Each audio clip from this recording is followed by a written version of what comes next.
Ya, ada pertanyaan lagi dari pemirsa dokter. Saya penderita asam urat. Asam urat saya pernah sampai dengan 11. Tapi saat ini saya cek asam uratnya 6,7. Apakah tetap harus diobati atau tidak? Jadi asam urat ini merupakan satu kasus di mana akan diobati jika lebih dari 10 ya atau kurang dari 10 tapi ada keluhan-keluhan yang mengarah kepada asam urat yang tinggi. Misalnya pasien datang dengan bengkak pada kaki ya, dengan asam uratnya pada jempol kaki misalnya. Asam uratnya 9, maka ini diobati gitu. Tapi kalau datang dengan asam urat 9 tapi tidak ada keluhan, maka sebaiknya tidak diobati dulu. Ini kalau sesuai dengan guideline yang ada gitu. Jadi guideline baik di Inggris, kemudian di Eropa, di Amerika itu hampir semuanya sama. Asam urat itu jika masih di bawah 10 dan tidak ada keluhan, sebaiknya tidak diobati dulu. Dengan lifestyle, dengan pola hidup yang baik, pola makan yang baik ya, dengan olahraga yang cukup, maka itu cukup, tidak perlu dengan obat-obatan asam urat dulu. Kecuali kalau memang ada masalah, misalnya ada batu ginjal karena urat, ya diobati, diturunkan asam uratnya.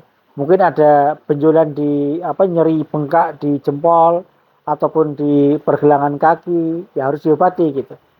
Jadi sekali lagi asam urat itu diobati jika ada keluhan ya, jika di bawah 10 atau tanpa keluhan di atas 10 itu harus diobati.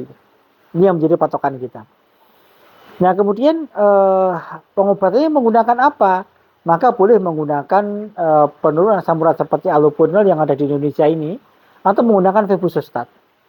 Bedanya kalau allopurinol itu dia lebih banyak di metabolisme di ginjal, sehingga kalau sudah terjadi penurunan fungsi ginjal walaupun sedikit, sebaiknya harus adjusting dose, penyesuaian dosis. Jadi harus hati-hati penggunaan allopurinol. Sementara febuxostat ini akan di metabolisme paling banyak lewat empedu bukan lewat ginjal. Sehingga kalau ada penurunan fungsi ginjal maka tidak perlu adjusting. Tidak perlu penyesuaian dosis ya, karena dia cukup aman pada ginjal. Kemudian satu lagi kita berikan colchicine dalam rangka mencegah biar tidak terjadi serangan akut yang berikutnya gitu. Maka insya Allah kalau dengan ini kemudian dengan mengatur pola makan ya yang baik, olahraga yang cukup, insya Allah tidak akan kambuh lagi asam uratnya. Tetapi kalau masih tetap berdiam diri, tidak aktivitas apa-apa, makannya juga tetap ngawur ya, makan yang tinggi purin, tentu dia akan cepat sekali kambuh.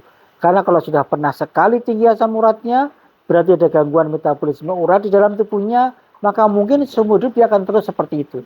Dia harus terus mengatur pola makan yang baik.